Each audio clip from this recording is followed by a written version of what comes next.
Hi, I'm Mark Kiwirua and welcome to my video Mathematical Proof That God Exists Part 7.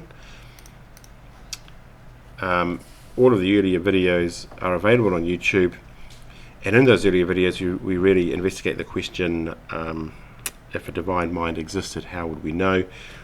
We've set up the framework, we've developed the concept. We're really seeking to build a credible hypothesis, one that we can test mathematically, which we've been doing so we've provided mathematical evidence along the way and come up with some interesting findings and some interesting coincidences. In this video we'd like to take another look at the concept where in the last three videos we really sharpened the focus and looked for mathematical evidence of recursion, where recursion we saw was a fundamental property, or we suggested was a fundamental property of the universe. We've also, but it's one that you can test mathematically. We've also looked at the unique number pattern in the earlier videos, particularly part 2. In this video, kind of like to sharpen the focus on this part of the concept and look for coexistence between a divine mind and our own thoughts. Can we find evidence of coexistence between divine mind and human mind? Well, I think we can certainly test that, because the perfect candidate would seem to me to be the man Jesus Christ.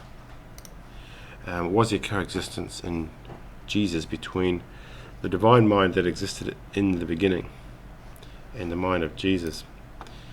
According to John, there was.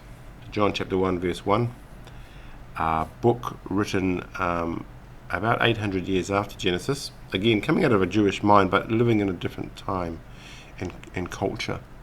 The people of John's day spake Aramaic but wrote in, or the New Testament at least was written in Hebrew, very much influenced by Roman culture.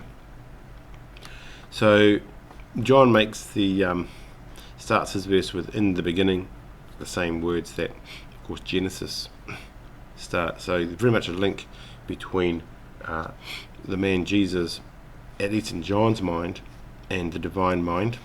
And it's something that or at least I would expect a divine mind to want to do if it wished to be discovered by all people throughout history, is to be giving the evidence, at least allowing people to catch a glimpse of the divine mind. So John believed the man Jesus, or in the man Jesus, coexisted the divine.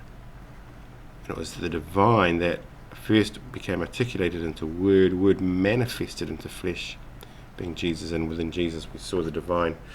So, did Yahweh coexist with Jesus, and if so, how can we test that mathematically? Well, does our unique identifier apply to Jesus, the same unique identifier that we saw applied to Yahweh through these 7 unique numbers?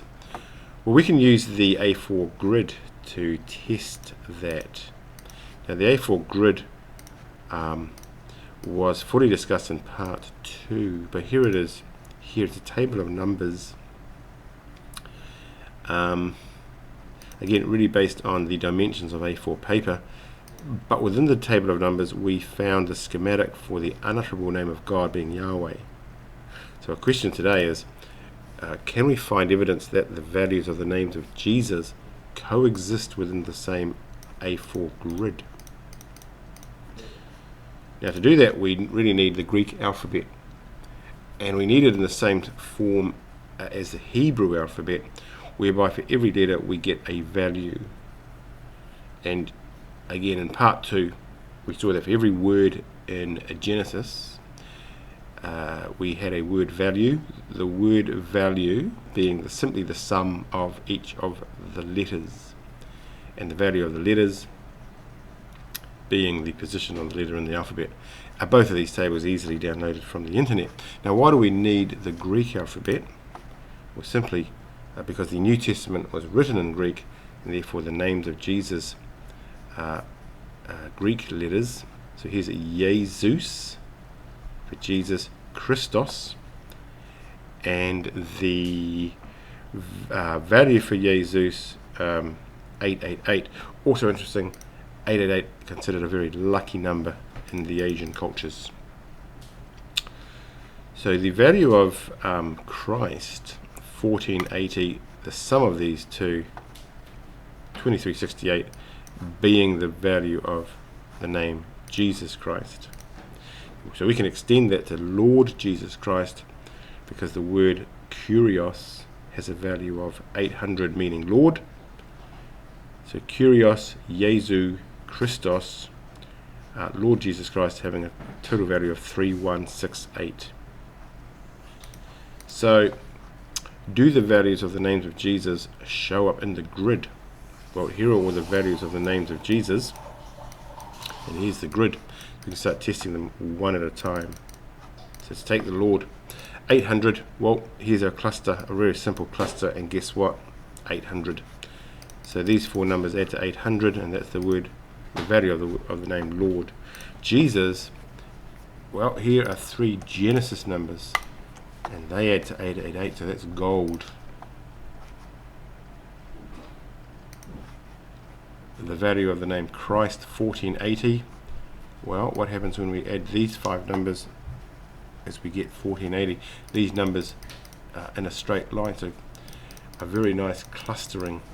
So Lord Jesus Christ, all individually existing in the grid, and therefore the Lord Jesus Christ as a title, or as a name, 3168, being the sum of these letters, very clearly visible, comprising the 7 unique numbers of Genesis chapter 1 verse 1.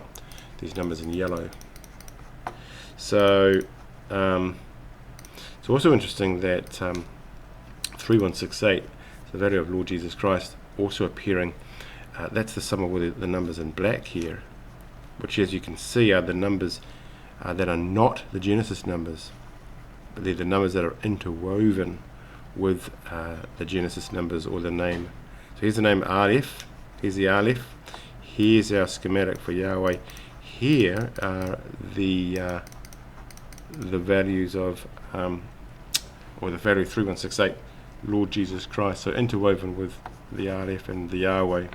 You might remember from the torus, to make a torus, you start with a flat sheet of paper. You firstly make a tube by connecting one edge with the other, then you fold it to connect the ends. So what that would suggest is that we take our grid, we take this, what this is suggesting is we simply fold this over to this side. If we do so, what we get is we're really looking at a contiguous block. So the numbers in black again, summing to 3168, which is the value of the name Lord Jesus Christ. So, do they coexist? You bet, because both names are on the grid.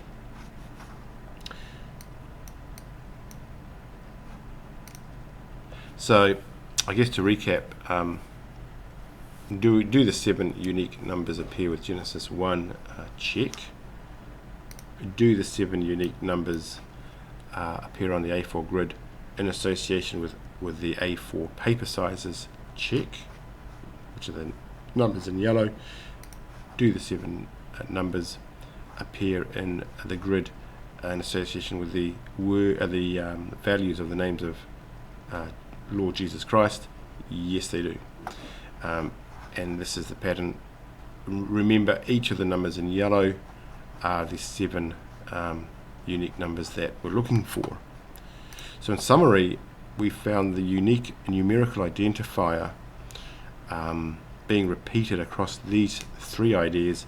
The unique identifier suggests a unique thinker, which suggests our divine mind. And interestingly, of course, each of the ideas coming from different human minds and different living in different times and different cultures.